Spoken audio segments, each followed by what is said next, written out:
Hello guys, what's up. This is Vinay Haridwal और आज हम लोग अपने सिलेबस का एक बहुत ही इम्पॉर्टेंट चैप्टर स्टार्ट करने वाले हैं। ये स्टार्ट तो स्टैंडर्ड 11 में होता है, लेकिन इसका जो एप्लीकेशन है वो चाहे आप जॉब करो, चाहे आप बिजनेस करो, चाहे आप किसी भी मेथड से पैसा कमाओ, आपको काम आएगा। अल्टीमेटली हम लोग इस सेक्शन में सीखेंगे कि एक बिजनेस को प्रॉफिट हुआ है या फिर लॉस।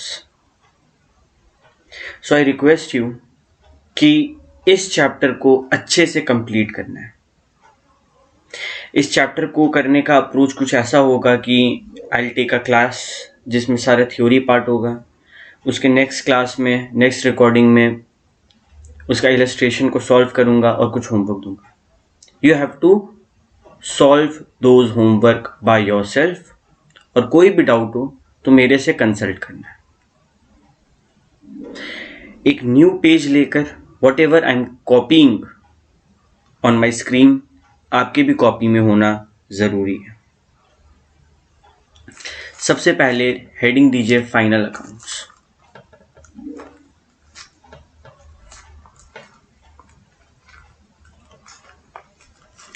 और आते हैं अपने कॉन्सेप्ट नंबर 1 के ऊपर। कॉन्सेप्ट नंबर 1 है accounting process. From the very first day of my class इस प्रोसेस का हम जिक्र करते आ रहे हैं।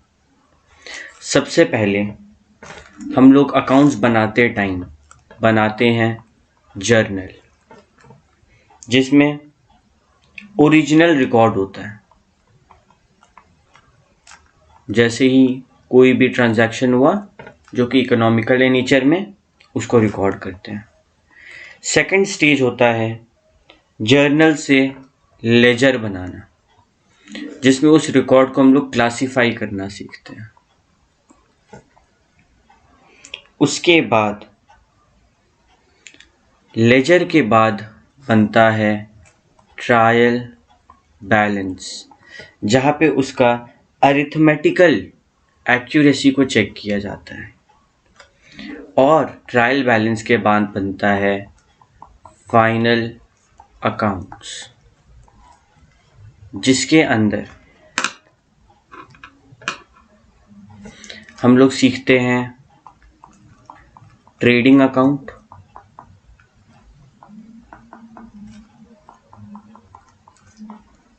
प्रॉफिट एंड लॉस अकाउंट और बैलेंस शीट। ये पूरा प्रोसेस हम लोग ऑलरेडी पढ़ चुके हैं। साथ ही साथ सब कुछ कॉपी करते जाना है, ये नोट्स एग्जाम टाइम बहुत काम आता है। Concept number 2 final account. हालांकि ये चैप्टर है तो उसके बारे में बात करते हैं। फाइनल अकाउंट बनता है ट्रायल बैलेंस से। इसका 2 सेक्शन में डिवीजन होता है।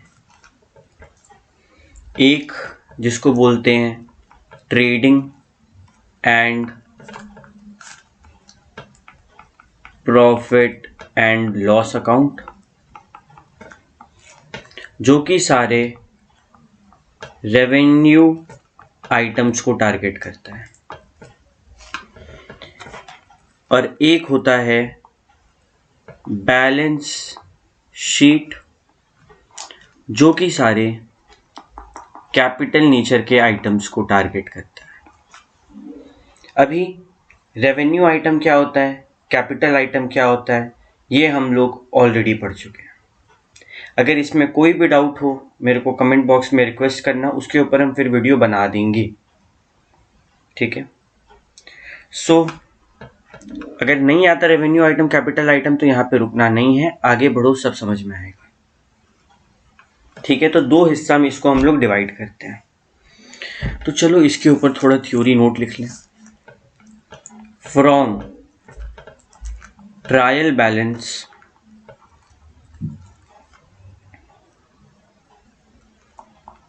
we move forward to prepare final accounts.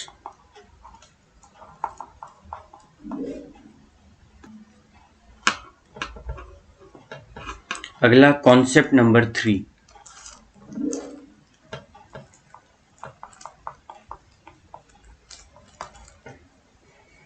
Concept number 3 है ट्रेडिंग अकाउंट। ट्रेडिंग अकाउंट, इसमें सबसे पहला point, it shows the overall results of purchasing and selling of goods। हम क्या परचेज कर रहे हैं और क्या सेल कर रहे हैं वो आता है ट्रेडिंग अकाउंट में। It includes all direct expenses, direct expenses in business या फिर इनकर्ड इन बिजनेस। जितना भी डायरेक्ट खर्चा है भैया, ये डायरेक्ट खर्चा क्या होता है? डायरेक्ट खर्चा का मतलब जो तुम बता दो कि भाई इस एक प्रोडक्ट पे इतना लगा। एग्जाम्पल, वेजेस और सैलरीज दोनों अलग अलग चीज होता है। वेजेस का मतलब होता है जो हम लोग डेली वर्कर को देते हैं। बहुत बार होता है ना कि हम लोग का घर में पेंटिंग चल रहा है तो वो लोग को मंथली या वीकली नहीं देते हैं, वो लोग को डेली बेसिस पे पैसा मिलता है। तो वेजेस जनरली लेबर का होता है। अभी वेजेस जो है वो डेली बेसिस पे मिल रहा है तो वो डायरेक्ट खर्चा है कि भाई आज का पूरा दिन का इतना प्रोडक्ट, मानो आज के पूरे दिन में हम 500 मोबाइल बनाए, ठीक है, तो 500 मोबाइल बनाने का जो लेबर का खर्चा है वो हम उसको देंगे। और कस्टम्स, कस्टम्स मानो कस्टम्स के साथ साथ आता है इंपोर्ट ड्यूटी। ये क्या होता है? मानो तुम बाहर देश से कुछ मंगाया नाव के जरिए, शिप के जरिए, ठीक है, अब वहां पे एक लॉट है जिसमें 500, फॉर एग्जांपल तुम्हारा मोबाइल का काम है तो 500 बैटरी है, तो उस 500 बैटरी को खाली कराने के लिए तुमको शिप वाला डिपार्टमेंट में कुछ पैसा देना होगा, कुछ चार्जेस देना होगा। फ्री में थोड़ी शिप ला के देगा तुमको, तुम्हारे चाचा का थोड़ी है। तो कस्टम और इंपोर्ट ड्यूटी वहां पे दिया जाता है। तो बोल देते कि यार ये 500 बैटरी का इतना कस्टम ड्यूटी लगा, तो ये भी डायरेक्ट है, ठीक है। और कैरेज एक्सपेंसेस, जितना भी मानो तुम कहीं से सामान मंगाया, ट्रक वाला सामान लाके तुमको दिया, एक लॉट 500 बैटरी का ट्रक वाला लाके दिया, तुम उसको पैसा दिया। या फिर तुम किसी को डिलीवरी कर रहा है मानो 10 टीवी का, और वो ट्रांसपोर्ट चार्ज तुम अपना जेब से दे रहा है, तो ये है कैरेज एक्सपेंस। कैरेज इनवर्ड हो चाहे कैरेज आउटवर्ड हो, वो ट्रेडिंग अकाउंट में आता है। आगे जाकर इसके ऊपर एक चेंज आएगा तो वो हम लोग आगे में डील करेंगे। अभी के लिए कैरेज एक्सपेंस क्या है? ट्रेडिंग अकाउंट का हिस्सा। रॉयल्टी, रॉयल्टी क्या होता है? मानो हम एक बुक लिखें और वो बुक तुम चाहता है कि तुम बेचो अपने पब्लिशिंग हाउस के, तो तुम हमको रॉयल्टी पे कर दिया कि लीजिए भैया आपका ये जो काम है उसका पैसा, हम ये बुक बेचना चाहते हैं। या फिर हम क्लासेस ले रहे हैं, तुम बोला लीजिए भैया आप अपना क्लासेस का पैसा, हम आपका क्लासेस बेचना चाहते हैं। तो हम बता सकते हैं ना कि मेरे एक क्लास का हमको इतना रुपया मिल रहा, तो ये भी डायरेक्ट एक्सपेंस हुआ। फिर मैन्युफैक्चरिंग एक्सपेंस, वो हर खर्चा जो मैन्युफैक्चर करने में मदद करता है, किसी सामान को बनाने में मदद करता है वो। और तो और पैकिंग एक्सपेंस बता सकते हैं ना, मानो 500 मोबाइल का डब्बा बना फैक्ट्री में, तो उस एक डब्बा को पैक करने के लिए कितना लगा बता सकते हैं। तो वो हर खर्चा जो हम बता सके कि इस एक का कितना लगा, या फिर इस 10 का कितना लगा, या फिर इस 50 का कितना लगा, उसको बोलते हैं डायरेक्ट एक्सपेंस। तो डायरेक्ट एक्सपेंस सारा का सारा आता है। हम लोग परचेजिंग देख लिए, सेलिंग देख लिए, डायरेक्ट एक्सपेंस देख लिए, प्लस इसमें आता है it includes closing stock. Closing stock बोले तो भैया सारा काम काज करने के बाद जो मेरे पास closing stock and opening stock दोनों। ओपनिंग स्टॉक मतलब साल के शुरुआत में तुम्हारे पास कितना था, क्लोजिंग स्टॉक मतलब अब आज मानो 31 मार्च है, आज तो मेरा बिजनेस का लास्ट डे है, तो आज के दिन पे मेरे एसेट तरफ में कितना स्टॉक पड़ा है, मेरे दुकान में कितना माल पड़ा है, ये हुआ क्लोजिंग स्टॉक। ओपनिंग स्टॉक की इस साल के शुरुआत में, फॉर एग्जांपल 2019-20 का बात करते हैं, 1 अप्रैल 2019 से लेकर, इस चीज को अगर हम लोग डायग्राम में बना के देखें तो 1 अप्रैल 2019 से लेकर ये साल कब तक चलेगा, 31 मार्च 2020 तक। मानो तुम इस डेट पे खड़े हो, तो तुम्हारे लिए आज का जो स्टॉक है वो क्या है, क्लोजिंग स्टॉक। और ये जो स्टार्टिंग का स्टॉक था वो क्या है, ओपनिंग स्टॉक। ये सिस्टम होता है क्लोजिंग और ओपनिंग का। अभी ये एकदम मोटा मोटी भाषा हम तुम लोग को समझाएं, अब इससे क्या होता है ये समझो, ठीक है। कॉन्सेप्ट नंबर 3 में ट्रेडिंग अकाउंट में बनाओ इसका फॉर्मेट।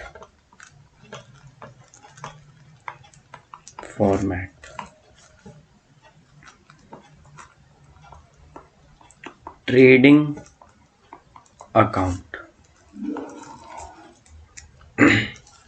एक तरफ डेबिट, एक तरफ क्रेडिट, ठीक है। इसमें भी चाहो तो वही सिस्टम जो हर लेजर में होता है, date particular rupees, date particular rupees, ये सब के बीच में ऐसे लाइन बना दो। अभी सबसे पहले हमेशा होगा टू ओपनिंग स्टॉक, साल के शुरुआत का जो पैसा मेरे जो स्टॉक मेरे पास था वो डेबिट में क्यों होगा। ओपनिंग स्टॉक क्या होता है, एसेट बढ़े तो डेबिट। टू परचेजेस क्या होता है, एसेट बढ़े तो डेबिट में डाल दो। लेस परचेज रिटर्न, ऑब्वियसली मानो इतना परचेज हुआ, उसमें से इतना परचेज हुआ, उसमें से कुछ वापस हुआ तो माइनस करके ना बाहर में लिखेंगे, तो to purchases minus purchase return. और वेजेस खर्चा होता है तो टू वेजेस। कस्टम्स खर्चा होता है तो to customs and import duty.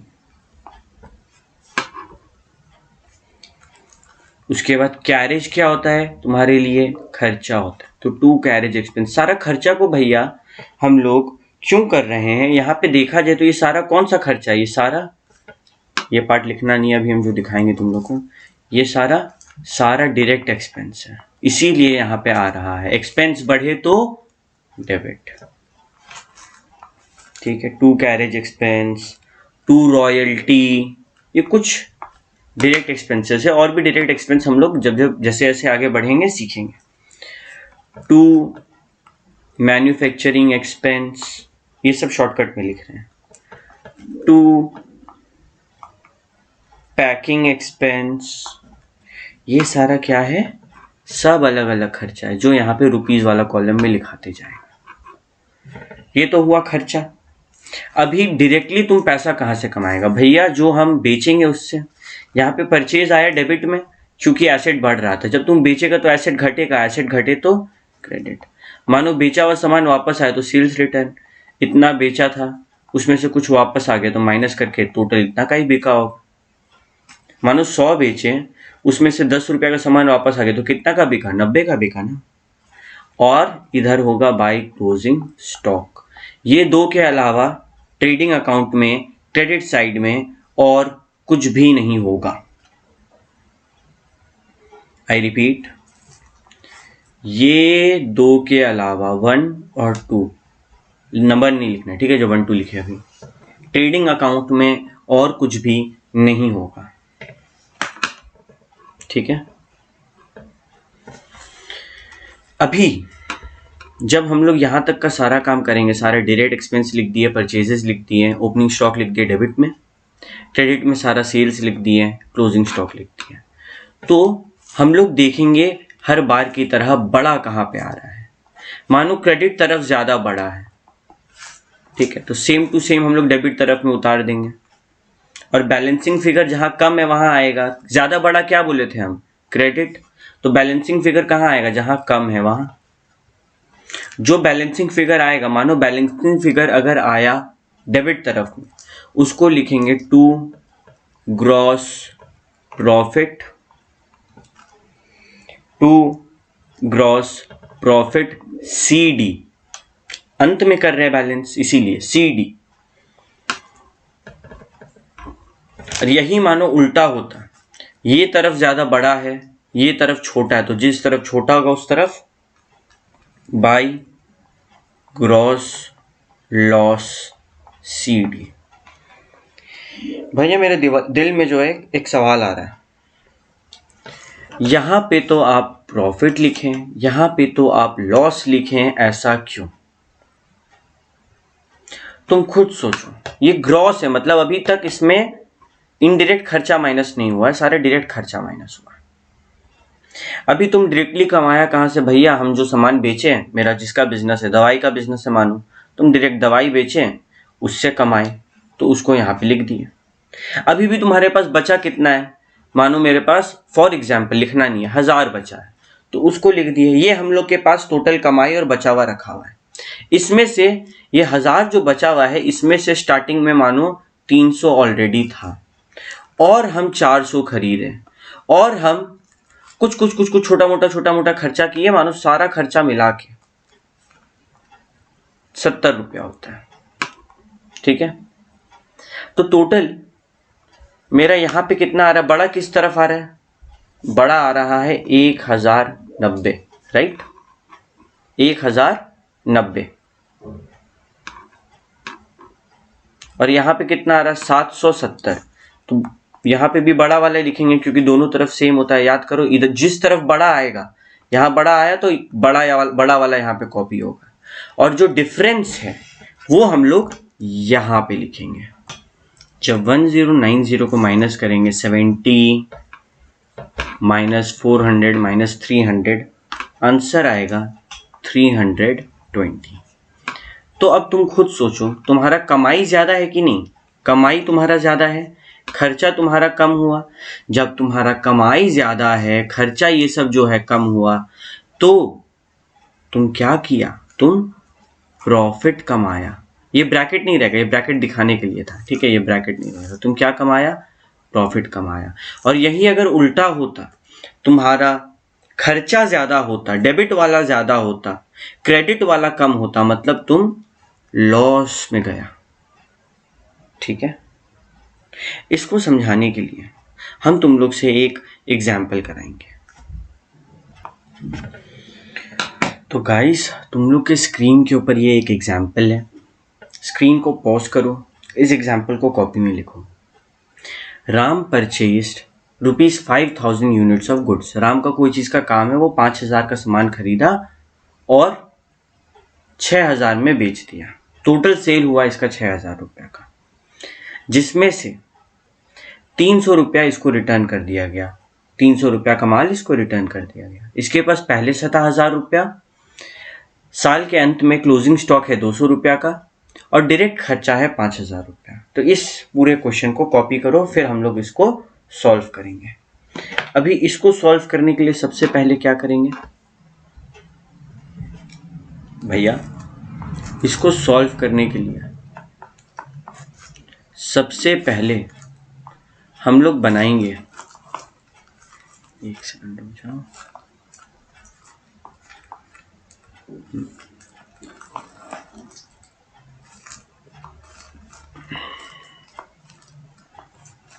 Date,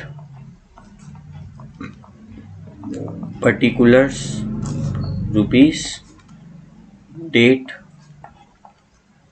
particulars, rupees, और सबसे पहले टू ओपनिंग स्टॉक डेबिट तरफ में लिखेंगे। ये क्या बना रहे हैं भैया, ये बना रहे हैं हम लोग ट्रेडिंग अकाउंट, एक तरफ डेबिट एक तरफ क्रेडिट, ओपनिंग हमेशा डेबिट में, क्लोजिंग हमेशा क्रेडिट में, ट्रेडिंग अकाउंट ध्यान में रखते हुए चलो। ओपनिंग स्टॉक साल के शुरुआत में कितना था भैया, 1000 रुपया का सामान था, लिख दो।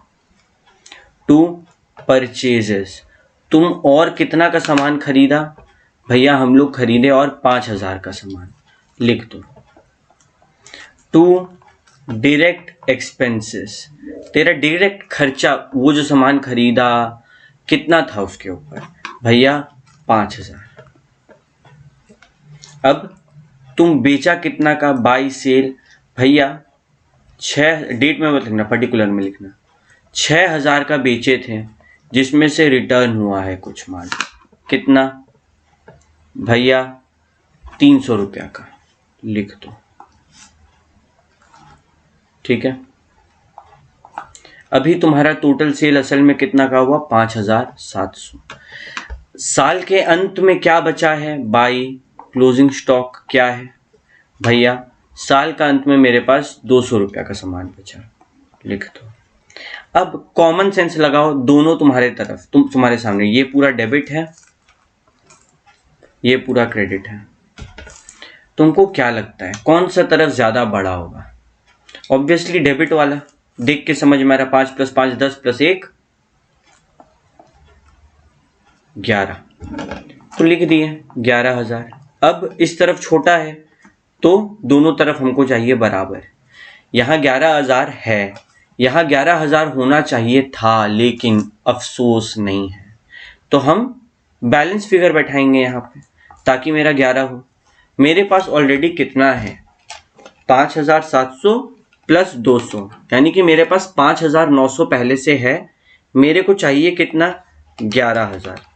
तो हम लोग सिंपली कैलकुलेटर पे करेंगे 11000 माइनस 5700 माइनस 200, आंसर आएगा 5100।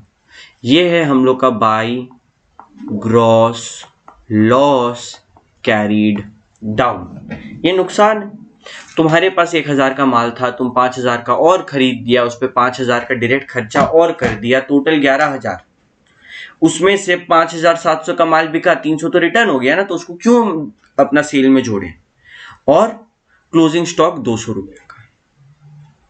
ठीक है, ये आया ग्रॉस लॉस। अभी एक बहुत इंपॉर्टेंट कॉन्सेप्ट हम लोग लिख रहे हैं, स्टार मार्क दे के लिखो, अकॉर्डिंग टू गैप। ये कुछ प्रिंसिपल्स होते हैं, इसके ऊपर एक अलग वीडियो बनेगा, अभी के लिए याद रखो अक्रूवल कॉन्सेप्ट। अक्रूवल कॉन्सेप्ट का मतलब समझो, गैप एक तरीका है, इसके बारे में बाद में बात होगा। Accrual concept indicates that revenues earned, यानी कि जो तुम कमा लिया है, जो मिला नहीं है, वो जो मिल रहा है उसका बात नहीं हो रहा है, नॉट रेवेन्यू रिसीट। मानो हम तुम लोग को पढ़ाएं और हम मेरा मतलब 500 रुपया ड्यू हो गया तुमसे, तो हम अपना अकाउंट में लिख लेंगे कि 500 तुमसे ड्यू है। हम क्या वेट करेंगे कैश रिसीव होने का? नहीं। अक्रूवल कॉन्सेप्ट बोलता है रेवेन्यू को लेके कि जैसे ही तुम रेवेन्यू अर्न कर लो लिख दो, मिले ना मिले बात की बात है, ये सोचना मिलेगा। According to GAAP, accrual concept indicates that revenues earned and expenses to be incurred, expenses to be, मतलब वो हर खर्चा जो इस साल का है, फॉर एग्जाम्पल इस साल का रेंट अभी तक पेमेंट किए नहीं है लेकिन होने वाला था, मेरा ड्यू है, देना बाकी है इस साल का, वो इसमें आएगा। चलो रेंट तो इनडायरेक्ट खर्चा है। वेजेस, हम मानो 5 दिन मेरे यहाँ कोई आदमी काम किया, हम उसको पेमेंट नहीं दिए, इससे मतलब नहीं है, देना है ना, उससे मतलब है। Only of current year are recorded. इस चीज को लेके हम लोग धीरे धीरे जब आगे बढ़ेंगे और सीखेंगे। For the time being I hope तुम लोग को ट्रेडिंग अकाउंट क्लियर है। अगला class profit and loss account के ऊपर होगा। इसमें कोई भी डाउट है, कैसा भी डाउट है, इस आधे घंटे के लेक्चर में मेरे से ज़रूर क्लियर कर लेना। Thank you.